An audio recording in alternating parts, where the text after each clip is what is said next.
అనగనగా ఒక పెద్ద ఊరట.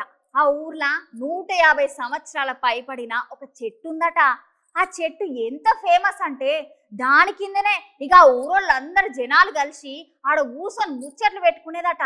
అట్లనే పెద్ద పెద్ద సినిమాలు కూడా ఈ చెట్టు కిందనే తీస్తే మస్తు గణం హిట్ అయ్యేదట. గట్లాంటి సినిమా సెట్టు ఇప్పుడు లేదుల్లా.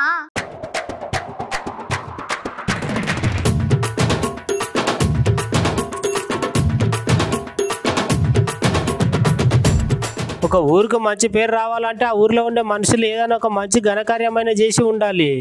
లేకపోతే మంచి ఉద్యోగం రాజకీయంగా నన్ను ఆ ఊరుకు మంచి చేసి ఉంటే మంచి పేరు వస్తుంది కదా. కాకపోతే ఇక్కడ మంచి చేసిన మనుషులతో మంచి పనులు చేసే రాజకీయ నాయకులతోటే ఆ ఊరికి పేరు రాలేదులా. ఒక చెట్టు చేయబట్టే ఆ ఊరి పేరు రసీబ్ దిద్దుకున్నది పోర్రి. అగో గది ఏందుల్లా చిత్రం. ఒక చెట్టు చేయబట్టి ఊరికి గంతగానే పేరు వస్తుందా అని మీరు అందరు ఆశ్చర్యపోతారని నాకు తెలుసునుల్లా. ఇంకా అందుకనే అసలు ముచ్చట చెప్తున్నా ఇనుర్రి. ఆ ఊరి పేరు అయితే మన తెలంగాణ రాష్ట్రం అంతటా మారుమోగిపోతుంది. పూరి గదేనుల్లా సినిమా చెట్టు. తూర్పు గోదావరి జిల్లా కొవ్వూరు మండలంలో కుమారదేవం గ్రామం ఉన్నది కదా, దానికి 150 సంవత్సరాల వయసున్న సినిమా చెట్టు ఇప్పుడైతే నేల కూలిపోయిందిల్లా. పాపం చాలా సినిమాలకు ఆశ్రయం ఇచ్చి కొన్ని వందల సినిమాల్లో వాడుకున్న చెట్టును ఈరోజు కూలిపోయేసరికి అటు సినిమా పరిశ్రమలు ఇటు ఊర్లో ఉన్న జనాలందరూ మస్తుగానం ఆవేదన చెందుతున్నారు. ఈ చెట్టు దగ్గరనే శంకరాభరణం అనే సినిమాను కూడా తీసి పెద్ద ఇట్టు కొట్టిర్రు. అయితే ఈ 150 సంవత్సరాలు ఉన్న చెట్టును సింగళూరు తాత అబ్బాయి నాటిండంట. మరి గంటగానం చరిత్ర ఉన్న చెట్టు ఒకటేసారి కుప్పకూలిపోతే అందరు బాధపడకుండా ఎట్లా ఉంటారు చెప్పుండ్రి. గట్లనే సినిమాలు తీసే డైరెక్టర్లకి ఈ చెట్టు చాలా సెంటిమెంట్ అంట.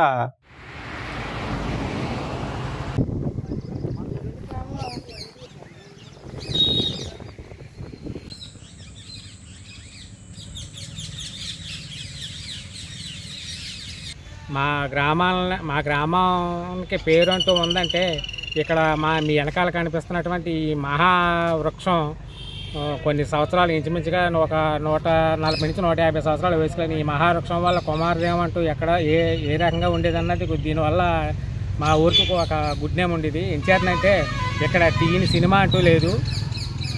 చాలా సినిమాలు తీశారు. ఇక్కడ తీసిన ప్రతి సినిమా కూడా ఇక్కడ ఒక సెంటిమెంట్, ప్రతి డైరెక్టర్కి కూడా ఇక్కడ ఒక సెంటిమెంట్గా ఉండేది. ఆ సెంటిమెంట్ ప్రకారం ఇక్కడ ఒక కనీసం వాళ్ళు తీసిన సినిమాలో ఒక సీన్ అన్నా తీసుకుండి సినిమాలో పెట్టి వాళ్ళకి సినిమా 100 days ఆడుతుందన్న అంత గ్యారెంటీ ఉండేది.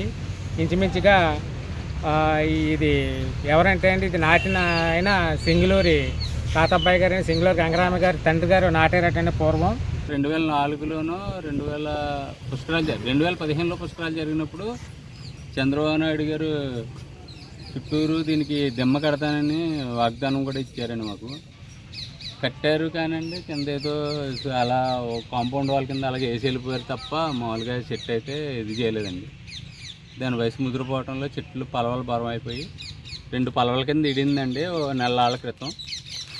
కాకపోతే అది ఒక పలవ నిన్న ఆదివారం సాయంకాలం విడిపోయిందండి. ఒక పలవ పడిపోతుందో దానికి పలవ సరిపోక రెండో పలవ కూడా ఈరోజు ఉదయం తెల్లారగట్ల 4-5 ఆ టైంలో పడిపోయింది.